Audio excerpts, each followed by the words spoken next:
फिक्र में अब बात करते हैं उन दो सुपर पावर्स की, यानी अमेरिका और रूस की, जिनकी हवाई शक्ति और टेक्नोलॉजी का पूरी दुनिया लोहा मानती है। लेकिन इस बार इस कहानी में एक अजीब सा दुखद और हैरान करने वाला इत्तेफाक है। पिछले 24 घंटे में इन दो महाशक्तियों के साथ जो हादसे हुए हैं, उसने डोनाल्ड ट्रंप और व्लादिमीर पुतिन दोनों को बड़ा झटका दिया है, क्योंकि उनके सबसे घातक, सबसे विनाशकारी और सबसे भरोसेमंद न्यूक्लियर बॉम्बर्स एक ही झटके में खाक हो गए। अमेरिका का B-52 स्ट्रैटोफोर्टिस और रूस का Tu-22 M3 बैकफायर दोनों अचानक से आसमान से गिर जाते हैं। एक ऐसा संयोग है कि दोनों परमाणु शक्तियों के सबसे घातक बॉम्बर विमानों का एक ही दिन क्रैश हो जाना। क्या यह तकनीकी विफलता है, या कोई ह्यूमन एरर है, या फिर कोई साजिश? दुनिया को डराने वाले, हजारों किलोमीटर दूर से तबाही मचाने वाले, परमाणु हथियार ढोने वाले और महाशक्तियों की ताकत का सबसे बड़ा प्रतीक माने जाने वाले बॉम्बर विमान आज खुद अपनी ही धरती पर गिर रहे हैं। अमेरिका और रूस के बॉम्बर का नाम सुनते ही दुनिया के कई देशों की नींद उड़ जाती है, लेकिन इत्तेफाक देखिए, दोनों देशों के स्ट्रैटेजिक बॉम्बर एक ही दिन हादसे का शिकार हो गए।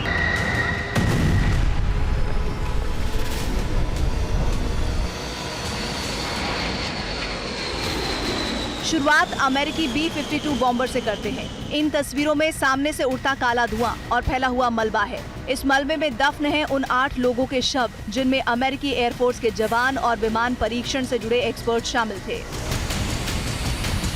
B-52 बॉम्बर ने कैलिफोर्निया के एडवर्ड्स एयरफोर्स बेस से उड़ान भरी, लेकिन टेक ऑफ के कुछ ही मिनट बाद वो आसमान से नीचे गिर जाता है।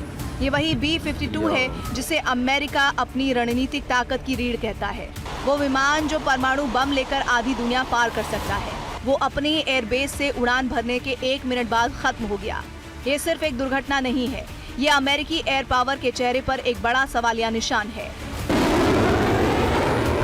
लेकिन कहानी यहीं खत्म नहीं होती, क्योंकि उसी दिन हजारों किलोमीटर दूर रूस में भी लगभग वैसी ही तस्वीर दिखाई दी। रूस का Tu-22 M3 bomber training mission पर निकलता है और फिर अचानक आसमान से नीचे आने लगता है। कुछ ही सेकंड में विशाल विमान धरती से टकरा जाता है।